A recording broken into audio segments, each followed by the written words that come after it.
Once upon a time in the serene village of Mochongoi, nestled amidst rolling hills and lush greenery, there lived a fearsome ogre with an insatiable appetite for goats. Each night, the ogre would sneak into the village and snatch a goat from the herd tended by two diligent brothers, Kipsang and Kigen.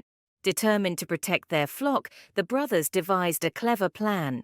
One moonlit night, as the ogre crept toward the herd, Kipsang and Kigen set their trap.